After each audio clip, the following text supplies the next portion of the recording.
Yes, we can.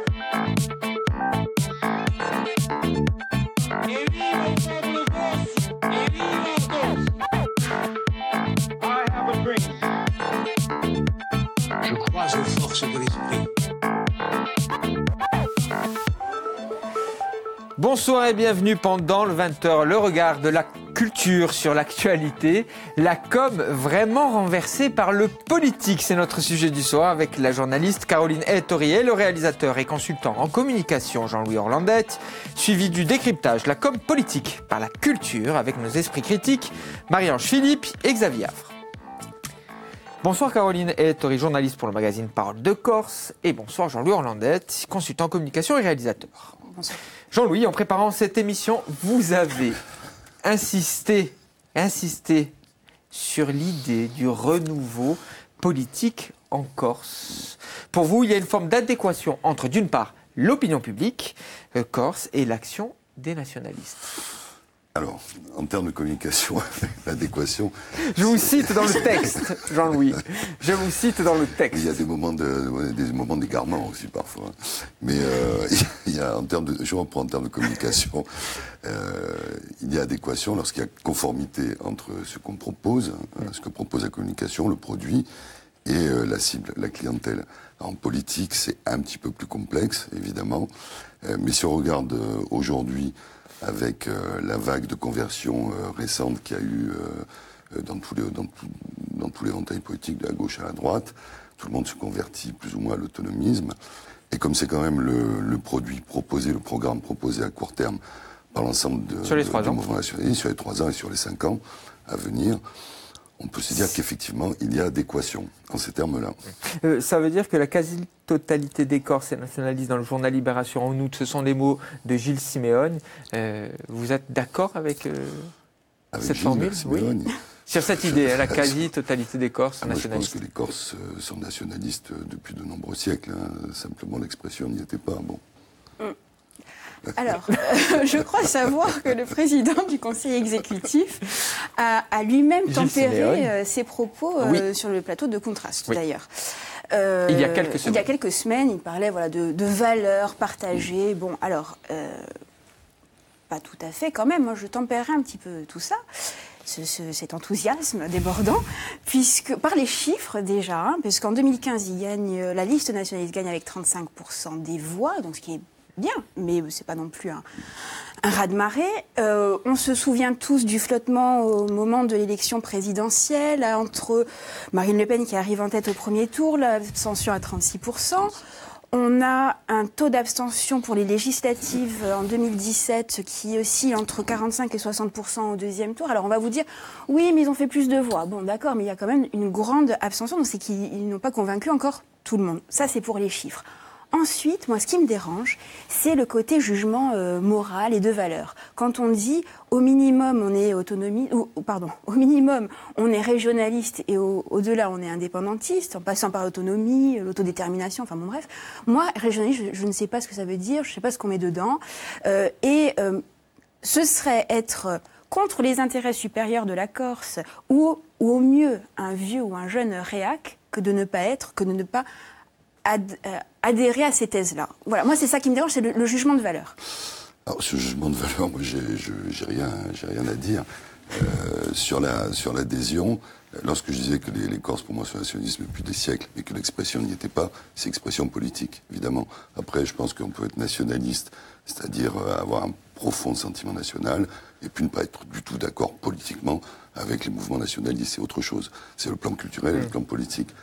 Après, en termes sur le plan de la communication, je pense qu'aujourd'hui, je reprends bien en termes de communication, il y a un courant majoritaire qui se dégage dans l'opinion publique, dans les partis politiques, en faveur d'une forme d'autonomie, d'une forme de prise en main des éléments culturels constitutifs de la Corse.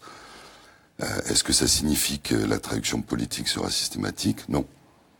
C'est la différence entre le marketing commercial et le marketing politique. Ouais. C'est là où se situe la faille. Et à un moment donné, faire confiance aussi à l'esprit des citoyens, des Corses.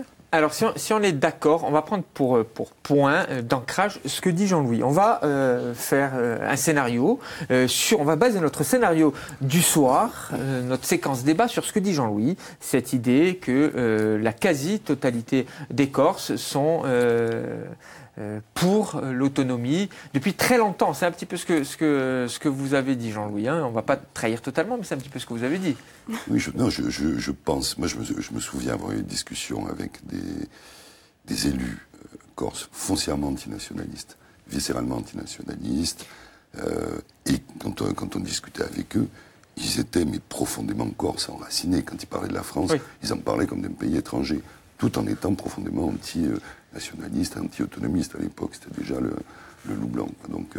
Donc je crois qu'il faut faire la différence entre le ressenti culturel et l'expression politique. Alors on va faire cette différence entre le ressenti et l'expression politique. Vous avez raison de le signaler, Jean-Louis. Mais selon vous, si l'on part du principe que la communication, elle est totalement maîtrisée, est-ce qu'on peut le dire, en tout cas incarnés, ils incarnent la fonction.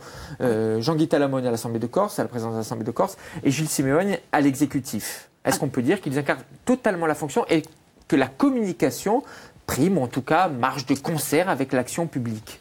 Alors, complètement. Elle est plus qu'incarnée, la fonction, elle est personnalisée. Hein. Et puis, on a tout le panel des sensibilités qui sont représentées, c'est super. Mais sur la communication, oui, elle est maîtrisée quand il s'agit d'un cadre institutionnel et politique. Dès qu'on sort de ce cadre-là, des offices, agences, assemblées, conseils exécutifs, on voit qu'elle est nettement moins harmonisée, puisqu'il y a il y a une concurrence entre les compétences et entre les leaderships. Oui, mais moi je pense que c'est une bonne chose, parce qu'un des graves défauts aujourd'hui, enfin un des grands risques de la communication, on le voit dans différents domaines, et au niveau hexagonal et puis au niveau européen, c'est que la communication a mangé le politique. C'est la communication qui décide du contenu des messages, qui formate, etc. Mais vous pensez aujourd'hui que c'est il y a un retournement encore? On a encore, je ne sais pas si le retournement est durable, effectif, d'accord. Est effectif, mais aujourd'hui en Corse, on a quand même le politique, qu'il soit nationaliste, qu'il soit indépendantiste, qu'il soit autonomiste, qu'il soit de droite, de gauche, etc. Le politique prend quand même le pas sur la communication. Et ça, je pense que c'est un atout extraordinaire. C'est un atout extraordinaire parce que c'est le fondement de la démocratie. Alors faites-vous une différence entre la conquête du pouvoir et le mode, la gouvernance aujourd'hui à l'Assemblée de Corse? Est-ce que vous trouvez qu'il y a une maîtrise plus forte dans la conquête, dans les discours, dans la rhétorique, on s'y attache souvent à la rhétorique dans cette émission, et une communication très différente, un autre son de cloche dans le mode de gouvernance? Oui, c'est la différence entre des paroles et des actes, en fait. Ça. Voilà, c'est la conquête, la parole, c'est la promesse, c'est aux partenaires, aux électeurs, et puis l'exercice. En plus, je ne suis pas certaine que pour les politiques, alors nationalistes ou pas, et en région ou pas, je ne suis pas sûre que l'exercice intéresse beaucoup, l'exercice du pouvoir intéresse beaucoup les politiques, parce que les marges de manœuvre sont très étroites au final, et puis on ne peut faire que des déçus. Tandis que la conquête, il y a une notion de stratégie, il y a de l'adrénaline, et puis c'est la différence, conquête et exercice, entre c'est dans la condition humaine, je crois, entre être puissant et tout puissant. En fait, quand on a le pouvoir, on est puissant. Par contre, quand on y va pour l'arracher, on est tout puissant, puisque c'est s'imposer par rapport aux autres. Quand les nationalistes parlent de parti de gouvernement, la rhétorique, elle est là, au service de la conquête du pouvoir, oui. Elle est au service d'une vision idéologique, je dirais, le parti de gouvernement, ça dit bien ce que ça veut dire. Lorsqu'on parle d'un gouvernement corse, ça veut dire que ceux qui emploient ce terme se situent dans une perspective d'émancipation ou d'émancipation institutionnelle, en tout cas. Bon. Donc c'est très clair à ce niveau-là. Mais je reviens sur ce qu'a dit Caroline, pour ne pas être d'accord une fois de plus. C'est vrai que la conquête est toujours plus euphorisante que l'accession et que l'exercice du pouvoir. Par contre, là, sur la mandature écoulée, qu'on soit d'accord ou pas, bon, le sujet n'est pas là. Moi, ce que je vois, c'est que les dossiers, les nationalistes au pouvoir ont mis les mains dans le cambouis, comme on dit. Ils sont saisis des dossiers et ils ont fait bouger un petit peu les lignes, comme jamais ça n'avait été bougé auparavant. Ça ne veut pas dire qu'ils ont réussi. Ça veut dire qu'ils ont franchi un pas, ils ont franchi une ligne, et je crois que c'est plus là-dessus que le gain se fait vis-à-vis de l'opinion publique, où les gens ne jugent plus tellement en fonction de l'appartenance idéologique, mais se disent d'un seul coup, bon, il y a une équipe nouvelle qui arrive, ils sont jeunes, ils transgressent un peu les règles, ils fonctionnent pas comme les autres, et ils ont pris des sujets qui n'étaient pas, dont personne ne s'était emparé jusqu'à présent. Alors Jean-Louis, vous pensez plutôt, Caroline, ça va être ma question, vous pensez qu'en 2 ans, c'est la gouvernance, c'est le bilan qui fait que aujourd'hui, on peut dire que sans être de grands voyeurs, mais on peut dire que les nationalistes sont favoris pour les prochaines territoriales, ou c'est plutôt une maîtrise de la communication véritablement? Pardon. Non, alors, moi, je veux dire, entre les deux, mon cœur balance. Parce qu'on ne peut pas dire qu'il n'y a rien fait complètement. En 2 ans, ils se sont réunis, ils ont beaucoup réfléchi, beaucoup de commissions, beaucoup de choses comme ça, d'assises, enfin, tout ça. Donc, voilà. De réflexion. La réflexion est là. Et on peut leur rendre grâce. Après, effectivement, en 2 ans, ils n'ont pas eu le temps de faire grand-chose. Mandature très également. courte. Et puis, là où ils sont malins, c'est qu'ils communiquent, en fait, sur des choses qui aboutissent maintenant, mais qui ont été actées lors des précédentes mandatures, ou lors de la précédente mandature. Donc, mais ça, c'est le temps politique et c'est le jeu politique qui veut ça, et leurs prédécesseurs et leurs successeurs feront la même chose. Et ensuite, il y a une autre grille de lecture, pour moi, qui est presque cinématographique, Philippe, c'est quand ils choisissent de communiquer sur des sujets bankable. Moi, je vais vous parler demain du tarif aérien entre Corse et continent. Ben, je vais avoir votre attention. Maintenant, je vais vous parler de l'avenant de la convention sur un partenariat avec 2 établissements publics. Bon, ben, il n'y aura plus grand monde, quoi. Oui, mais ça, c'est Donc, une stratégie, c'est une stratégie, véritable stratégie de conquête. De conquête et de communication. Et de communication. C'est une stratégie de communication, mais c'est aussi une stratégie de communication qui est passée par des dossiers qui sont extrêmement difficiles et qui ne sont pas du tout bankable, que sont les déchets, avec les résultats qui sont très très très limités. Mais oui, mais ça concerne tout le monde, les déchets. Et puis il y a un intérêt économique derrière les déchets. Il y a un intérêt économique, ça concerne tout le monde, mais bon, le dossier des déchets, il est loin d'être bankable. Quand on dit aux gens, voilà, on essaye, on n'y arrive pas, on est bloqué, parce qu'on est bloqué dans la réalité aujourd'hui, on ne peut pas aller plus loin. Les transports, c'est un dossier qui est extrêmement sensible, l'emploi, etc. Donc, moi, l'histoire de la communication, j'y crois très peu. À la taille réduite où nous sommes, je pense qu'elle joue, mais vraiment à la marge, vraiment à la marge. Alors, prenons de la distance et de la hauteur. Éloignons-nous de notre taille réduite, comme vous l'avez dit Jean-Louis. Nous avons reçu il y a quelques semaines Arnaud Benedet, un des meilleurs spécialistes de la communication politique, auteur de La fin de la com aux éditions du Cerf. Et je voudrais vous faire réagir sur quelques mots issus du livre.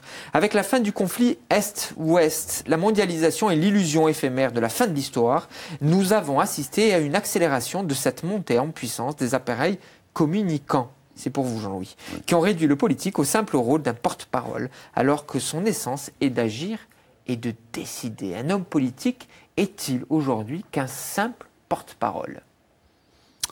C'est un des dangers de la communication que je dénonçais en début d'émission. C'est vrai qu'à l'échelle européenne, enfin à l'échelle internationale, la donne a tellement changé. Il y a un élément qui est extraordinaire. Je sais que vous avez fait une émission, vous parliez des fake news, etc. Pour montrer comment l'idéologie et comment les communicants sont saisis de ce thème-là. Ils ont réussi à faire passer l'idée de la vérité alternative. Oui. C'est extraordinaire. C'est-à-dire que ça, ce n'est plus blanc, c'est rouge, c'est une vérité alternative. C'est quand même un système idéologique où la communication a une perversité absolue, quoi. Donc oui, je suis d'accord. Porte-parole? Moi, je trouve que c'est un peu sévère quand même, parce que porte-parole de qui, de quoi? Pour moi, c'est pas le communicant qui empêche le politique de faire son boulot, de décider ou d'agir. Pour moi, c'est vraiment l'élection d'après qui empêche ou qui retient le politique. C'est l'élection d'après? C'est-à-dire on songe à l'étape d'après pour... les hommes politiques songent forcément à l'étape d'après? C'est l'élection d'après, c'est le sondage d'opinion, c'est tout ça, quoi. C'est l'agenda. Le politique est devenu un communicant. Oui, mais alors dans ces cas-là, il est son propre porte-parole. Il n'est pas porte-parole de quelque chose ou de quelqu'un. Vous n'êtes pas d'accord donc avec Arnaud Benedet? Enfin, je trouve que c'est un peu sévère. Voilà, je suis plus d'accord dans son idée qui dit qu'il y a plus de communication verticale et directe, horizontale et directe. Pardon. Horizontale et directe. En Corse, avez-vous le sentiment que la com est vraiment renversée par le politique? Honneur Caroline. Vous êtes d'accord, Jean-Louis? Ah oui, ah oui. Ah oui. Caro, 40 secondes pour résumer votre pensée et répondre à cette question. Bon, alors pour moi, la com, elle est là, elle est bien là, d'autant plus avec les nationalistes et cette majorité territoriale qui a fait de l'Assemblée de Corse et de la collectivité territoriale de Corse le réceptacle de tous les maux de la société insulaire. Et alors effectivement, vous le disiez, ils se sont saisis de tous les sujets, même ceux dont ils n'avaient pas encore les compétences. Et c'est ça, en fait, le problème, selon moi. C'est un positionnement à la fois politique, mais qui n'existe qu'à travers la communication, parce qu'ils n'ont pas encore, point d'interrogation, les moyens de leurs ambitions. Jean-Louis, vous allez pouvoir répondre les moyens de leurs ambitions. On termine avec cette phrase choc de Caroline Effectivement, Ettori. il n'y a ni autonomie, encore moins processus d'indépendance. Ils n'ont clairement pas les moyens de leur discours, en tout cas, ou de leur objectif aujourd'hui. Mais pour ce qui est de la communication, non, mais j'avoue que je suis très, très réservé là-dessus. J'y crois très peu. D'abord parce que si on appelle communication, expliquer ce qui se fait et de quel dossier on se saisit, effectivement, bon là il y a de la communication. Mais la communication, c'est lorsque le message masque le réel. Et là, en l'état, je pense qu'au contraire, ils ont plongé en plein dans le politique, et c'est le discours politique qui prend le dessus, qui prend le pas. Le discours politique qui prend le pas pour Jean-Louis, beaucoup plus mitigé pour vous, Caroline, nous l'avons compris. La mise en scène, justement, de l'action politique a toujours favorisé l'imagination d'écrivains, de réalisateurs de cinéma, voire même de séries TV. La com politique vue par la culture, c'est notre décryptage. Nous ont rejoint notre chroniqueuse culture, le regard philo. L'émission, Marie-Ange Philippe, et l'historien cinéphile, il adore quand on le qualifie d'historien cinéphile, Xavier. Bonsoir à vous deux. Marie-Ange, l'art d'avoir toujours raison, de Schopenhauer. C'est je vous le donne comme ça, vous le montrez à la caméra. C'est le livre de chevet de Xavier, je pense. Il l'a confirmé d'ailleurs tout à l'heure. Il s'en sert très mal des fois, mais bon. Donc il y a 36 stratagèmes, ça s'appelle comme ça dans les livres, pour obtenir gain de cause lors d'un débat ou d'une controverse. Alors j'ai choisi ce livre par rapport à ce sujet parce que du coup ça pose la question, est-ce que le politique existe sans communication, et est-ce que la communication existe-t-elle sans mauvaise foi? Alors, parce que les stratagèmes sont vraiment d'une simplicité, d'une trivialité et d'une mauvaise foi remarquable. Et ce qui est rigolo, c'est qu'on les retrouve à chaque fois, par exemple, dans les débats lors des présidentielles. Je vous en cite 3 comme ça, un peu. Mettre en colère son adversaire, réfuter l'applicabilité des arguments de votre adversaire et les renvoyer à des chimères théoriques, et être désobligeant et grossier. C'est un véritable conseil, hein. Alors, c'est tout Marine Le Pen dans le texte lors du second débat, du débat de l'entre-deux oui, tours. pas que malheureusement, mais oui, c'est entre autres Marine Le Pen. Alors ça semble dépossédé de toute morale et autre rationalité. Et pourtant, est-ce qu'on peut se demander, est-ce que ce ne serait pas pour mieux dénoncer la médiocrité des instincts politiques primaires, une sorte de regard lucide. D'ailleurs, Schopenhauer dit « Nous sommes quasi obligés d'être malhonnêtes lors de controverses, ou tout du moins légèrement d'être tentés de l'être. De cette façon, la faiblesse de notre intelligence et la perversité de notre volonté se soutiennent mutuellement. » C'est un espèce de philosophe cynique et misanthrope, c'est pour ça que j'aime bien. Vous l'aimez ce philosophe cynique et misanthrope, l'art d'avoir toujours raison, Schopenhauer, Jean-Louis? Ben oui, c'est dans un débat, c'est la différence entre la recherche de la victoire et la recherche de la vérité. Oui. Voilà.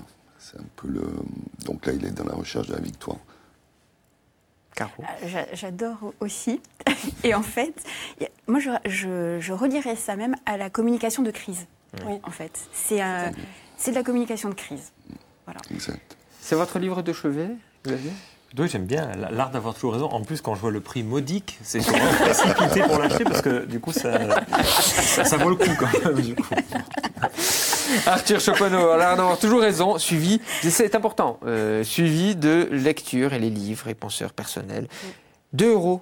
Oui. On va le dire le prix. Pour gagner, c'est pas cher. C'est ça. Voilà. Xavier, côté cinéma, là, alors nous passons totalement à autre chose, mais totalement à autre chose. Alors 2 œuvres que je n'aime pas beaucoup, mais je les ai choisies parce qu'elles sont plein dans elles sont plein dans la thématique, donc ça fait réfléchir. Après tout, le cinéma, permettez-moi juste un mot. Oui, ça devient la marque de fabrique. Permettez-moi. Comment faites-vous au fil m'infliger des tout ça. émissions vous infliger des films que vous n'aimez pas et venir en parler sur un alors, plateau? d'une certaine façon, je vais faire mon mea culpa. Si je les sélectionne, même si je les aime pas beaucoup, c'est qu'ils sont quand même intéressants. Donc il y a ça peut-être à voir avec mon histoire. Bon, peu importe.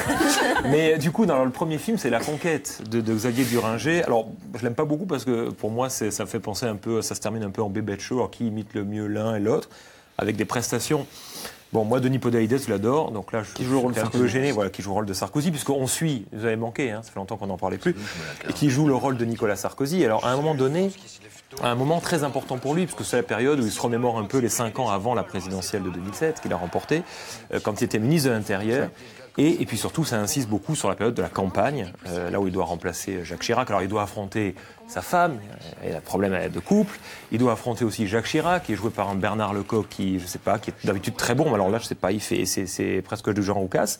Et du coup, le film est intéressant parce que, voilà, alors pourquoi il faut que j'arrive à dire. Parce que, ça montre bien ce qu'on disait tout à l'heure, c'est que le politique, à mon avis, a fait basculer ou est passé devant la communication.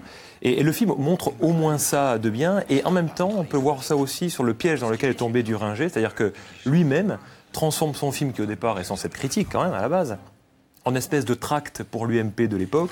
Et je trouve que Benoît Blanc, il s'inscrit... Sarkozy a gagné par ce film. C'est-à-dire qu'au lieu de se prendre un film très critique, sa stratégie de marketing fonctionne. Quand on voit le film, on se dit, mais quand même, cet homme, alors certes, il est exécrable, ce qu'on veut que c'est dans le film, il y a une petite fascination qui s'exerce. Alors, du coup, évidemment, vous comprenez que ça me gêne énormément, mais bon, c'est un avis personnel.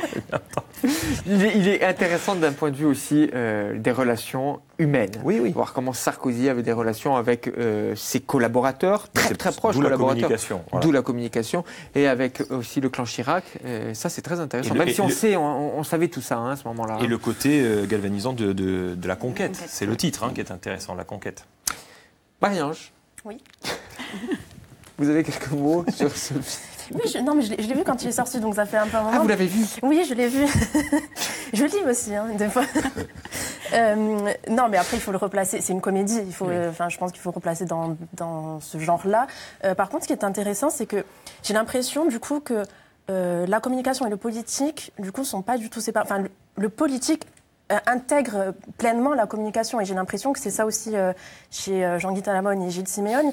C'est bizarre de se poser la question, est-ce que la communication a pris le pas ou pas, parce que j'ai l'impression qu'eux sont des êtres politiques et de communication à part entière. Autre sujet que vous vouliez évoquer, autre film, le documentaire Conversation avec Mr. Poutine d'Oliver Stone. Pareil, c'est le même piège pour Oliver Stone. On se dit quand même, le réalisateur de Platoon, qui n'est pas un enfant né de la dernière pluie quand même, c'est quelqu'un qui a un passif, et qui va voir Poutine en nous expliquant quand même que puisque c'est l'ennemi de l'Amérique, qu'il faut le comprendre. Là, c'est plus le comprendre, c'est un adoubement. C'est-à-dire qu'il lui sert le café, effectivement, presque. Dans ce documentaire, on voit aussi Poutine sourire, ce qui est excessivement rare, quand même. Mais il ne rit pas. Poutine sourit et ne rit pas. Et du coup, il y a une espèce de fascination pour Poutine. Et là, encore une fois, le piège de la communication, c'est que Poutine a gagné. C'est-à-dire que si c'est une entreprise d'Oliver Stone pour dézinguer Poutine, absolument pas. Et si c'est Poutine qui a détourné le projet pour en faire un magnifique écrin pour sa Russie universelle, où il ne se passe rien, les homosexuels sont évidemment pas du tout discriminés, où la Russie n'intervient jamais, n'espionne pas les Américains ni personne. Et voilà, donc Poutine fait preuve de rumeurs sur les chefs d'État ou sur les candidats aux élections présidentielles. Ou n'intervient pas en Ukraine. Vous voyez, par exemple, elle n'a rien à voir avec l'Ukraine. Non, mais ça montre. Alors, le documentaire est quand même intéressant, encore une fois, dans tous ses gros défauts, parce que il montre justement cette tentative par un cinéaste, qui quand même, encore une fois, je répète, n'est pas un petit cinéaste, avec 30, 40 ans ou 50 ans de carrière, et qui tombe dans un piège, à dire, de débutant. C'est-à-dire que c'est un tract pour Poutine. Alors, on peut être d'accord, pas d'accord, c'est pas le sujet, mais voilà, c'est un peu embêtant. Caron ? Oui, et moi, ce qui me fascine encore plus, c'est le peu de distance ou le refus de distance d'Oliver Stone sur son documentaire. C'est-à-dire qu'il a été interviewé par beaucoup de médias américains et étrangers, et partout où il est passé, il n'en a pas démordu. Pour lui, Poutine, c'est un mec super. Alors, il peut le penser, tout ça, mais qui n'ait pas un regard critique sur son travail, c'est quand même assez étonnant, quoi. Il s'est prêté à une vaste opération de communication pro-Poutine. Au départ, c'est quand même le réalisateur qui demande une autorisation et Poutine, peut-être c'est un génie de la communication, je ne sais pas, renverse sans doute le projet. Ça devient un espèce de plaidoyer pour la Russie, alors qui va faire plaisir à beaucoup de monde, hein, mais du coup, moi, ce qui est un peu choquant, c'est la figure d'Oliver Stone. Ça serait un journaliste qui n'aurait pas trop d'expérience. Oliver Stone, le recul. Alors, c'est vrai qu'il a le choix entre Trump, chez lui, ou Poutine. Je reconnais que Poutine est relativement plus séduisant quand même. Mais bon, avec de gros défauts. Et vous n'avez pas trouvé le regard justement d'Oliver Stone, hein, ce regard critique sur la société. Il est extrêmement complaisant. C'est ainsi que vous l'avez reçu. Mais Oliver Stone a parfois dans ses films, parce que Platoon c'est un grand film, et parfois a été complaisant et pas toujours été dans le sens où il fallait être. Merci beaucoup à vous quatre d'avoir échangé, d'avoir débattu sur la communication politique. Nous en parlons souvent Pendant le 20h. Nous essayons de décrypter la communication politique. Nous évoquons la rhétorique. C'est important également, la rhétorique. Elle est chère à Jean-Louis Orlandetti. La rhétorique, n'est-ce pas? Merci de nous avoir suivis. Rendez-vous demain, même mieux, même heure. Ça se passe forcément pendant le 20h.